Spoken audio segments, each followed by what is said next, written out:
Chiori made her debut in 4.3 during the Fontinalia Festival event, and she gave a strong first impression with her direct way of speaking and lack of tolerance for sentimental small talk, which personally reminded me of a certain scribe from the academia. That and the fact that she is a Geovision holder with an Inazuma Vision casket. Now that she's become playable, more details about her have been revealed, and everything about her backstory, her design, her constellation, and her gameplay point towards her personality and what she believes in. In this video, I will share with you 5 of those things that make Chiori the well-fleshed-out character that she is. Number 1. Chiori says what she means, and she means what she says. This is something that was fostered since her childhood. Coming from a family of merchants, her parents were always busy with their business, so they had never been so overly strict with her.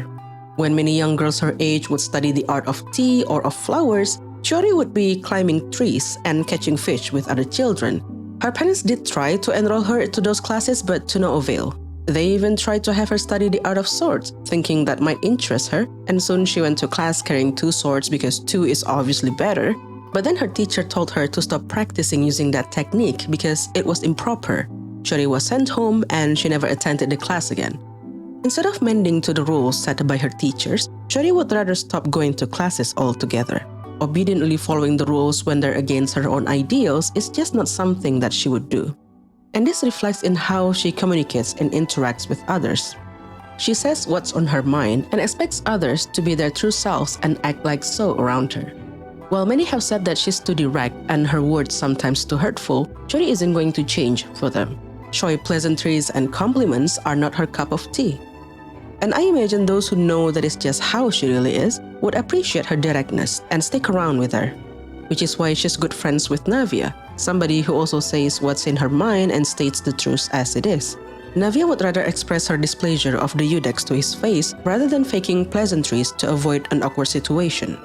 Fun fact, it was her disobedience of the rules too that once resulted in her fast friendship with Ayaka. The second thing that stood out from her first introduction was her Inazuman Casket Geovision. As we've learned through the Aranara quest and inversion of Genesis quest, the case of a vision will be of the region where the vision is granted. For example, Wander is of Inazuma origin. However, the casket of his vision is of Sumeru because he was in Sumeru when it was granted to him.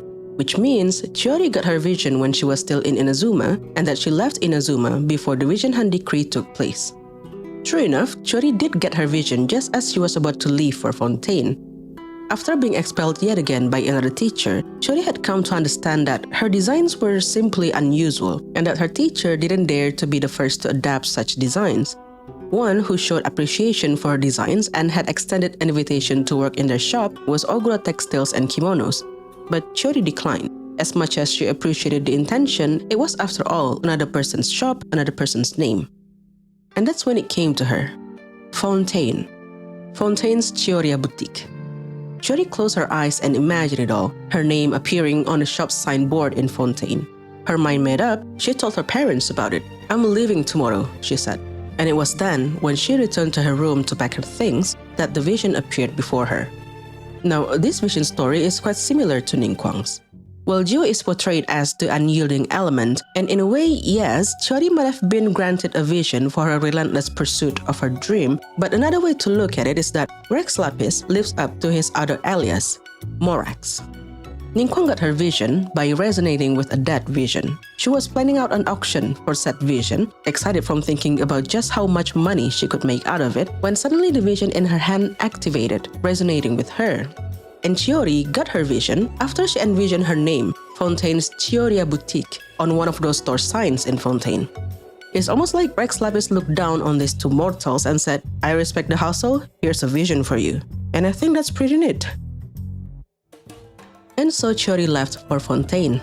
Now a renowned designer in Fontaine, Chiori is dubbed as the Thundering Seamstress by Fontainians because of her origin. Ironically so, because one look at her gameplay and it's apparent that she did not adopt the Inazuma blade work that originated from the Raiden Shogun.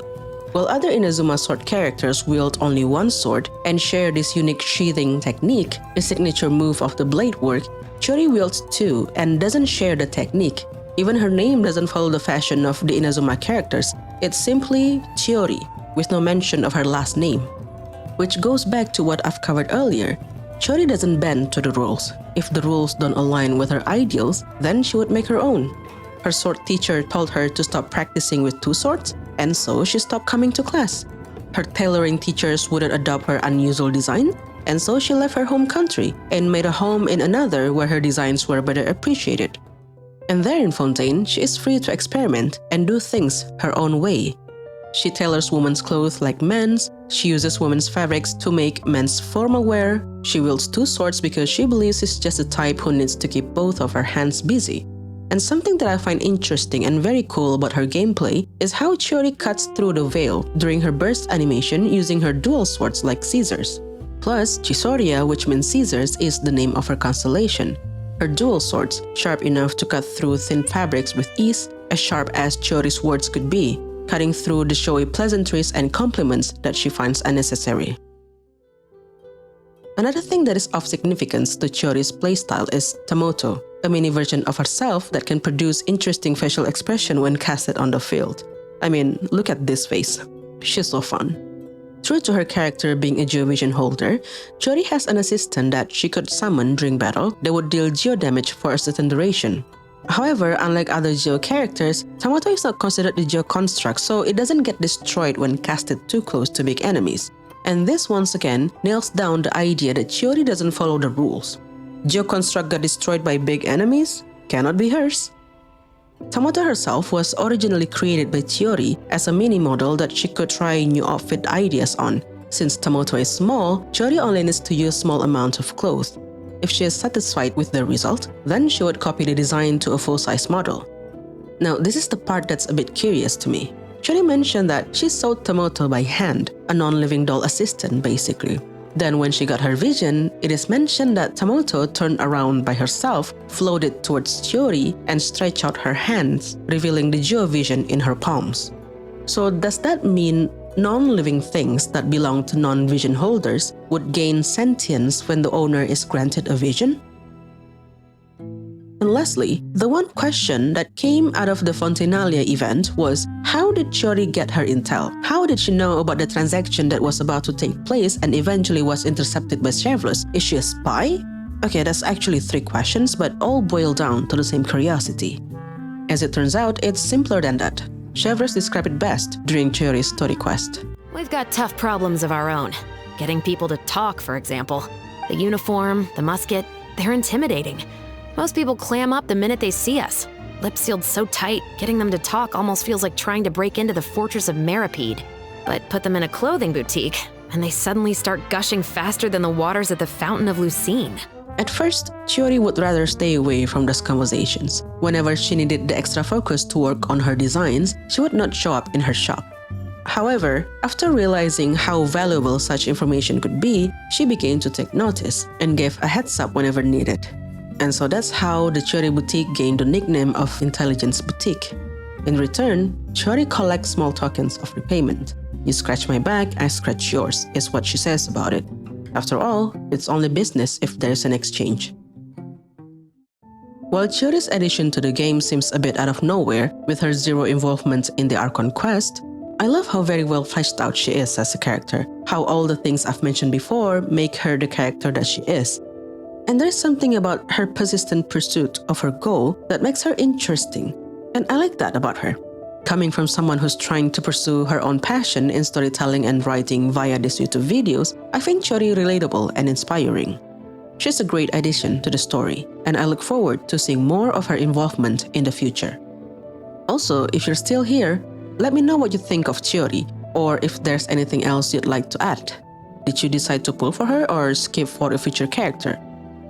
Lastly, thank you so much for watching. My name is Rain, and I will see you in the next one.